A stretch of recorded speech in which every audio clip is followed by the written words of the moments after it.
당신들은 나를 헤아려 하였으나 하나님은 그것을 선으로 바꾸사 오늘과 같이 많은 백성의 생명을 구원하게 하시려 하셨나니. 아멘. 예, 오늘부터 반전의 은혜를 기대하라라는 제목으로 한 주간 하나님의 말씀을 듣고 기도할 텐데, 여기에 특별한 하나님의 은혜가 함께하기를 주님의 이름으로 축원드리도록 하겠습니다. 예, 우리가 이제 이거 반전이라고 얘기를 하지 않습니까? 여러분, 반전은 그 순서지 내면에도 그 정의에 대해서 기재를 하고 있는데, 뭐 소설이나 영화에서 이야기의 전개를 갑자기 뒤틀어 버리는 것, 전체적인 흐름을 바꿔 놓는 것, 이게 이제 반전이다라는 거죠. 그게 사전적인 뜻이기도 합니다. 여러분, 우리가 게임에서도 그렇지 않습니까? 게임에서도 다 지는 경기가 있었던 거예요. 이건 보나마나 다 지는 경기인 거예요. 그럼에도 불구하고 그것을 뒤집어서 대역전극을 만들어내는 일들이 있는 거예요. 그것을 읽어서 우리가 반전이라고 이야기를 하지 않습니까? 다 지는 경기인데, 그런데 그것을 뒤집어서 이기는 거예요. 그게 여러분 반전 아니겠습니까? 근데 여러분, 우리 인생에서 반전의 인생을 산다라는 것이 여러분 이게 결코 쉬운 일이 아닙니다. 여러분, 게임이나 드라마나 영화를 보면 반전의 대역전의 드라마를 쓰는 것을 우리가 볼 수가 있는데, 근데 우리 삶에 그것을 적용을 할 때에는 이게 얼마나 어려운 일인지 모릅니다.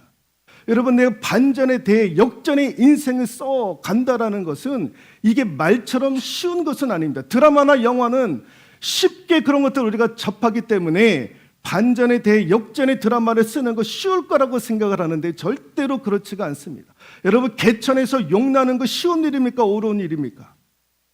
오늘날에는요, 어려운 일인 거예요. 여러분, 흙수저가 금수저가 되는 거는요, 하늘의 별따기인 거예요. 부모가 다이아몬드 수저면은요, 아이는요, 금수저가 될 확률이 높은 거예요. 근데 부모가 빈털털이고 흙수저이면 아이들조차도 그런 인생을 살 수밖에 없다라는 것이 현대를 살아가는 사람들의 생각 아닙니까? 그러니까 부모가 잘 살아야 자녀들도 잘 살 수 있다라고 생각을 하는 거예요. 개천에서 용난다라는 것이 쉬운 일이 아닙니다. 여러분, 개천에서 용나는 것은요, 인간의 힘으로는 하기가 어려운 거예요. 그러나 같이 한번 읽어볼까요? 하나님 안에서는 얼마든지 역전 드라마가 가능하다라는 것입니다. 사람 안에서는 어려운 일이지만 하나님 안에서는 얼마든지 역전의 드라마가 가능하다라는 거예요. 개천에서 용나는 거 하나님께서 그렇게 하시면 얼마든지 그런 반전의 인생을 살아갈 수가 있는 거예요. 하나님 안에서는 모든 것이 다 가능한 거예요. 되는 거예요. 그게 사람한테 가면 그게 안 되는 거예요. 그게 불가능한 거예요. 그게 어려운 거예요. 그러나 하나님 안에서는 얼마든지 역전의 드라마가 가능하다. 다시 한번 읽어볼까요? 하나님 안에서는 얼마든지 역전 드라마가 가능하다라는 거예요. 하나님은 절망의 인생을 희망의 인생으로, 눈물의 인생을 기쁨의 인생으로 바꾸시는 거예요. 실패하는 인생들을 승리하는 인생으로 하나님은 얼마든지 바꿀 수가 있는 거예요. 그 인생을 산 사람이 누굽니까? 오늘 본문에 나오는 인물 아닙니까? 요셉이라고 하는 사람. 요셉이라고 하는 사람은요, 하나님께서 은혜 주셔가지고 그 인생을 축복의 인생, 노예에서 축복의 인생으로 하나님께서 대역전의 드라마를 쓰게 하셨고요, 개천에서 용나는 그런 인생을, 그런 삶을 살았던 사람이 요셉이었다라는 것입니다. 여러분, 요셉의 과거를 한번 보십시오. 야곱 아버지의 사랑을 독차지해가지고 형제들로부터 시기하고 질투를 당하고, 그래서 구덩이에 빠지게 하고 거기서 죽이려고까지 하지 않았습니까? 나중에는 노예까지 팔아버렸던 거예요. 그래서 애굽의 보디발 장군의 노예로 팔려갔는데 거기서 열심히 일해가지고 그 가정의 전반적인 것들을 책임지지 않습니까? 그러다가 그 주인의 아내였던 보디발의 유혹에 빠져가지고, 그래서 이제 철창 감옥 생활을 하지 않습니까? 그런 인생을 살았던 사람이 요셉이었던 거예요. 어린 시절 10대 때 벌써 형제들로부터 그렇게 미움받아가지고 어려운 인생을 사는 거예요. 노예와 같은 인생을 사는 거예요. 사람들이 주목하지 않았던 그런 인생을 살아갔던 거예요. 그런데 하나님께서 그를 일으켜 주셔가지고 훗날 애굽의 총리가 되지 않았습니까? 그런 반전의 인생을 살 수 있었던 이유가 무엇이었을까? 요셉의 인생의 그 반전의 레시피가 무엇이었을까? 무엇 때문에 하나님께서 그를 인생의 반전의 드라마로 사용을 하셨을까? 그 이유가 무엇일까? 오늘 두 가지를 말씀을 드릴 것입니다. 그래서 일주일 동안 이 반전의 레시피에 대해서 제가 성경을 통해서 말씀을 드릴 때에 여러분 이 말씀들을 잘 기억하시고 나도 이 말씀을 믿고 의지하여 여러분들의 인생 가운데에서도 반전의 인생이 이루어질 수 있기를 소망합니다. 여러분 왜 요셉이 그러한 삶을 살아갈 수 있었을까? 그 인생의 반전의 레시피, 그 내용, 방법이 무엇이었을까? 같이 한번 읽어볼까요? 첫 번째, 샘 곁에 심은 나무였기 때문에 하나님께서 그를 인생의 반전의 드라마로 사용을 하셨다라는 거예요. 여러분 창세기 49장 22절에 있는 말씀인데요. 읽어볼까요? 요셉은 무성한 가지 곧 샘 곁에 무성한 가지다라고 이게 누가 얘기를 했느냐? 야곱이 얘기를 했던 거예요. 야곱이 죽기 전에 12지파 12아들을 향해서 유언적인 얘기를 했던 거예요. 그래서 요셉을 향해서 안수하며 기도할 때에 너는 무성한 가지라 곧 샘 곁에 무성한 가지가 될지어다라고 축복을 하고 있었던 거예요. 요셉은 알고 있었던 거예요. 뭘 알고 있었느냐? 요셉은 무성한 가지다. 이놈은 무성한 가지다라는 것을 알고 있었던 거예요. 근데 그 가지는 샘 곁에 있는 가지였다라는 거예요. 샘 곁에 있는 가지. 요셉은 샘 곁에 있는 가지와 같더라라는 것을 알고 그렇게 되기를 축복을 했던 거예요. 여러분 샘 곁에 샘이 무슨 뜻입니까? 여러분 샘은요 생수가 끊임없이 나오는 근원지 아닙니까? 그것을 읽어서 샘이라고 얘기를 하는 거예요. 그 영적인 의미가 무엇입니까? 축복이 메마르지 아니하고 그 축복이 끊임없이 나오는 근원지, 그게 샘인 거예요. 샘.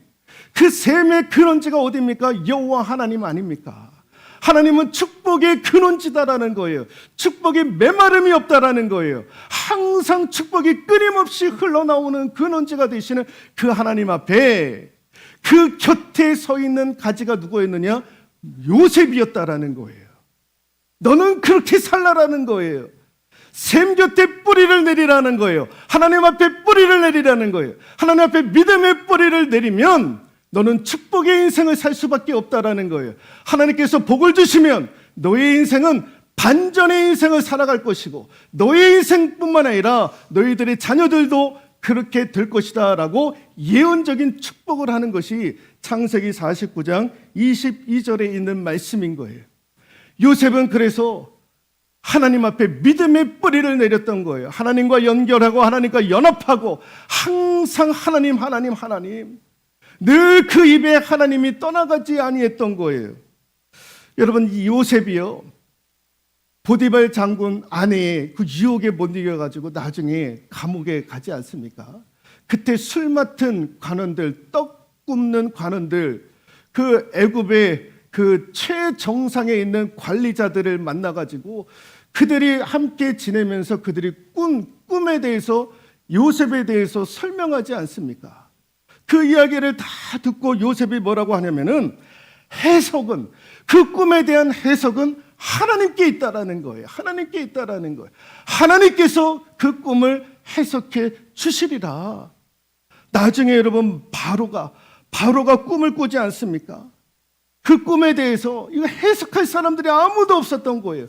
점을 치는 사람들, 무당들 다 불러다가 바로가 이상한 꿈을 꿨는데 내가 꾼 꿈에 대해서 해석할 사람이 있느냐라고 했는데 해석하는 사람이 없었던 거예요. 그런데 요셉이 해석을 하잖아요. 그때 뭐라고 얘기했느냐? 우리 하나님께서 편안하게 당신에게 그 꿈에 대해서 이야기하실 것입니다. 하나님께서, 내가 아니라 하나님께서. 하나님이 먼저가 나오는 거예요. 그의 입술의 주어는 항상 하나님이었던 거예요. 하나님이 하신다라는 거예요. 감옥에 갇혀 있을 때에도 하나님. 오늘 형들한테도 얘기를 하잖아요. 형들한테 내가 오늘 여기까지 올 수 있었던 건 하나님이 내가 잘나서 내가 계획한 대로 그런 얘기하지 않아요. 하나님이 하셨다라는 거예요. 여러분, 사람도 누구 곁에 있느냐가 달라서 출세하는 사람이 있어요. 누구 곁에 있느냐, 누구 앞에 줄을 잘 서냐. 여러분 보세요. 여당의 비대위원장이라고 하는 사람 법무부 장관했고 거의 사임해가지고 지금 비대위원장을 하지 않습니까? 그 누구 줄에 서 있는 분입니까? 영상 나가다가 잘못하면 압수수색 당할 수도 있고 그럴 수도 있을 것 같은데, 대통령이 줄 서 있으니까 그 법무부 장관직에서도 아무것도 안 해도 불구하고 그 라인에 서 있으니까, 그 대통령의 인정을 받으니까, 그러니까 한 것 아무것도 없어도 그분한테만 인정을 받으니까요, 출세가도를 달리지 않습니까? 여당의 비대위원장까지 턱하니 앉아가지고요, 여러 가지 것들을 지휘하고 있지 않습니까? 그 누구 라인에 서 있느냐, 누구 곁에 서 있느냐에 따라서 사람의 인생도 그렇게 바뀌는 거예요. 하물며 하나님 곁에 서 있으면 여러분, 그것과 비교될 수 있겠습니까? 사람도 그렇게 서 있으면, 그런 줄에 서 있으면 그런 복을 받는데, 하물며 하나님 라인에 서 있으면, 하나님 곁에 믿음의 뿌리를 내리고 있으면 여러분, 그것과 비교할 수 없는 인생을 살 줄로 믿습니다. 같이 한번 읽어볼까요? 예레미야 17장 5절에서 8절에 있는 말씀입니다. 무릇 여호와를 의지하며 여호와를 의뢰하는 그 사람은 복을 받을 것이라. 그는 물 위에 심겨진 나무가 그 뿌리를 강변에 뻗치고 더위가 올지라도 두려워하지 아니하며 그 잎이 청청하며 가무는 해에도 걱정이 없고 결실이 그치지 아니함 같으리이다. 여호와를 의지하고 여호와를 의뢰하는 그 사람은 복을 받을 것이다 라는 거예요. 그가 물가에 심겨진 나무이기 때문에, 하나님 앞에 믿음의 뿌리를 내리고 있기 때문에 더위가 올지라도 두려워하지 않는다라는 거예요. 그 잎이 청청하고 가무는 해에도 걱정이 없고 결실이 그치지 아니하는 은혜를 하나님께서 주시겠다라는 거예요. 요셉이 이런 인생을 살지 않습니까? 요셉이 그런 인생을 산다면 저와 여러분들도 그런 인생을 살 수가 있는 거예요. 샘 곁에 나무가 되면 되는 거예요. 하나님 앞에 믿음의 뿌리를 내리면 되는 거예요. 여기 어린 자녀들, 여러분들의 자녀들, 평생 나는 샘 곁에 나무가 되리라, 샘 곁에 나무가 되리라 다짐하고 결단하면 하나님께서 여러분들의 인생을 책임져 주시고 요셉과 같은 인생의 반전의 드라마를 쓸 수 있도록 하나님께서 역사하여 주실 것이고 사용하여 주실 줄로 믿습니다. 이때 고백하는 거예요. 이럴 때 고백하는 거예요. 이 신년 특별 새벽 기도 때에 하나님, 내가 샘 곁에 무성한 가지가 되겠다고 결단만 내리면 하나님께서 사용하여 주실 줄로 믿습니다. 어린 자녀들, 오늘 믿음의 결단을 내릴 수 있기를 소망합니다. 그런 결단을 내릴 수 있도록 여러분 돌아가셔서 오늘 참석하지 못했던 자녀들에게 오늘부터 너희들은 샘 곁에 가지가 되어라, 샘 곁에 가지가 되겠다라고 믿음으로 선포해라라고 여러분 가르칠 수 있기를 주님의 이름으로 부탁드리도록 하겠습니다. 예, 그렇게 하셔야 되는 거예요. 또 하나가 같이 한번 읽어볼까요?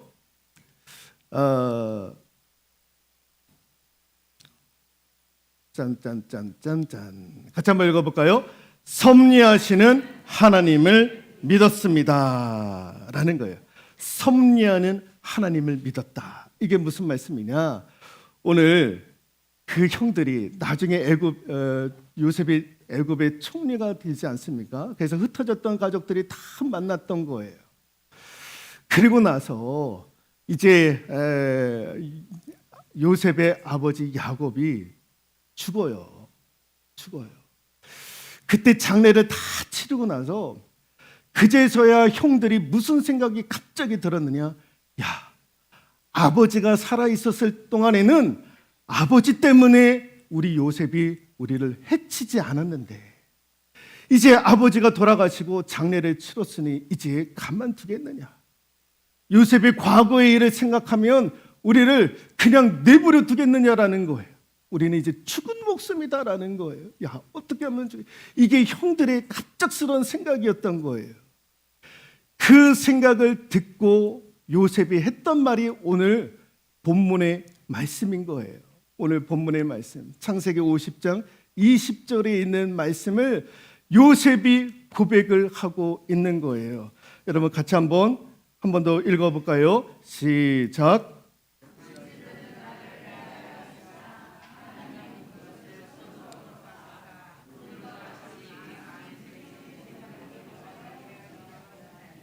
네, 아멘. 악을 선으로 바꾸사. 악을 선으로 바꾸시는 하나님, 슬픔을 기쁨으로 바꾸시는 하나님, 실패를 승리로 바꾸시는 하나님의 섭리를 요셉은 믿고 있었다라는 거예요. 악은 악으로 갚는 것이 인생사 아닙니까? 여러분, 사람이 한번 실패하면 실패로 끝날 수 있는 것이 인생 아닙니까? 그런데 하나님은 그렇게 하지 아니하신다라는 거예요. 하나님의 놀라운 섭리가 있다라는 거예요. 악을 선으로 바꾸고 실패를 승리로 바꾸시고 슬픔을 기쁨으로 바꾸고 눈물을 웃음으로 바꾸시는 그 섭리의 하나님을 요셉은 믿었던 거예요. 여러분, 그 믿음이 저와 여러분들의 믿음이 될 수 있기를 소망합니다. 하나님의 섭리, 하나님의 주권, 하나님의 역사. 어제도 제가 그런 말씀을 드렸잖아요. 하나님이 구름 되신다. 구름 되신 하나님은 우리의 길이 되시고 길 되신 하나님을 바라보며 나아가면 된다라는 거예요. 그러면 하나님께서 기적을 통해서도 여러분들의 인생을 바꾸어 놓으실 것이다. 그 기적은 호련히 임한다라는 거예요. 예고를 징조로 우리에게 보여주고 기적을 일으키시는 것이 아니라 호련히 갑자기 기적을 통해서도 우리의 인생의 문을 열어가신다라는 거예요. 여러분, 예수님도 보십시오. 예수님도 여러분 어떤 인생을 살았습니까? 마가복음 12장 10절 11절에 있는 말씀인데 읽어볼까요? 건축자들의 버린 돌이 모퉁이의 머릿돌이 되었나니 이것으로 주로 말미암아 된 것이요 우리 눈에 놀랍도다 함을 읽어보지도 못하였느냐 하시니라. 건축자들의 버린 돌이 되었다라는 거예요. 우리 예수님이 그런 삶을 살았던 거예요. 건축자들이 버린 돌, 쓸모없는 돌이다라는 거예요. 저놈은 무슨 쓸모없는 놈이다라는 거예요. 예수님을 그렇게 세상이 규정을 했던 거예요. 예수 그리스도는 아무런 쓸모가 없다라는 거예요. 아무런 쓸모가 없다라는 거예요. 그래서 십자가에 못 박혀 죽지 않았느냐라는 거예요. 쓸모없는 인생이니까 십자가에 못 박혀 죽지. 그게 사람들의 생각이었던 거예요. 그런데 하나님은 어떻게 하셨습니까? 세상 사람들은 예수 그리스도를 버린 돌로 취급을 했던 거예요. 쓸모없는 사람으로 취급을 했던 거예요. 그런데 하나님은 예수 그리스도를 쓸모없는 사람으로 취급하지 아니하시고 그 예수 그리스도를 인류를 구원하는 구원자로 하나님께서 바꾸지 않았습니까? 그래서 하나님은요, 우리가 버린 그 버린 돌을 모퉁이의 머릿돌로 하나님은 세우셨던 거예요. 세상 사람들은 그 돌을 버렸지만 그 버린 돌을 가지고 하나님은 건축 건물의 머릿돌로 하나님께서 세우셨다라는 거예요. 교회의 머리로 세우셨다라는 거예요. 인류의 머리로 하나님께서 세워주셨다라는 거예요. 지극히 높은 이름 가운데 하나님께서 그의 이름을 높여주셨고 모든 권세가 그의 이름 앞에 무릎을 꿇을 수 있도록 하나님께서 하셨다라는 거예요. 이게 하나님의 섭리라는 거예요. 세상 사람들은 예수 그리스도를 다 버린 자로, 쓸모없는 자로 취급을 했지만 하나님의 섭리와 하나님의 역사는 그를 머릿돌로 세우셨다라는 거예요. 이게 하나님 안에서는 얼마든지 가능한 일인 거예요. 얼마든지 가능한 일이에요. 화면을 보시면 이게 종려나무입니다. 종려나무. 종려나무 끝에 보면 저는 열매들이 이제 맺히게 되는데, 여러분, 식물들은 뿌리에 생장점이 있어가지고 그 뿌리로 말미암아 공급을 받아서 쭉쭉 커나갑니다. 커나가요. 근데 이 종려나무의 생장점이 어디에 있느냐? 뿌리에 있지 아니하고 저 끝에 열매 부분에 있는 곳에 생장점이 있는 거예요. 거기서 모든 영양분들을 다 공급을 받는 거예요. 그래서 이 종려나무를 죽이려면 베지 않아도 돼요. 뿌리를 채 뽑지 않아도 돼요. 이 종려나무를 죽이려면 저 높이에 있는 저 꼭지점, 저 열매에 있는 부분, 그것만 상처만 내도 종려나무는 죽는 거예요.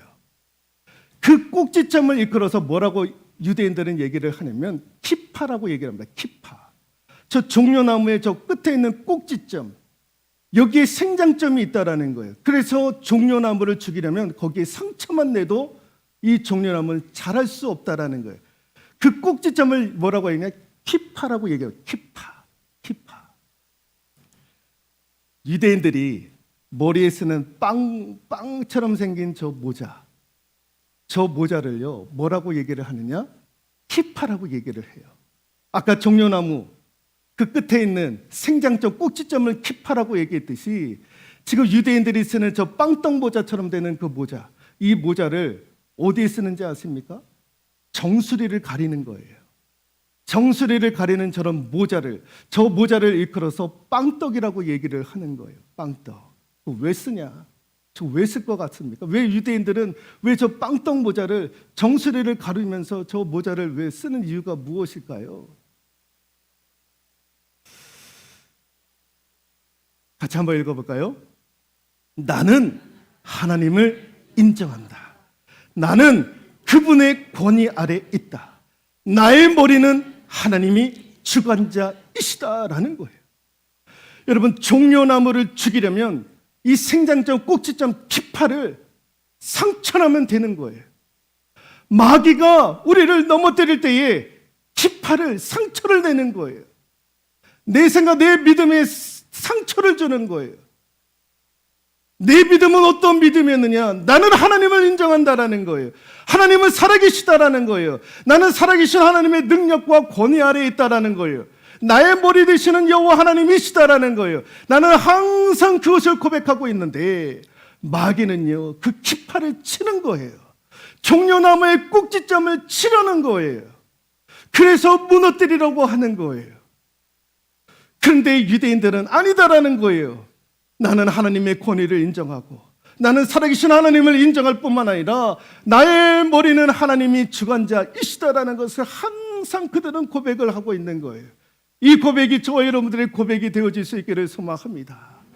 나는 샘 곁에 있는 가지가 될 것이고 악을 손으로 바꾸시는 섭리의 하나님 안에 있으면 얼마든지 나도 요셉과 같은 반전의 인생을 살아갈 수 있을 것이다. 이것이 오늘 요셉의 인생에서 하나님께서 저와 여러분들에게 주시는 반전의 레시피가 되는 줄로 믿습니다. 샘 곁에 가지가 되리라. 악을 손으로 바꾸시는 하나님, 슬픔을 기쁨으로 바꾸시는 하나님, 실패를 승리로 바꾸시는 섭리의 하나님을 믿고 나아가는 저와 여러분들 되실 수 있기를 주님의 이름으로 축원드리도록 하겠습니다.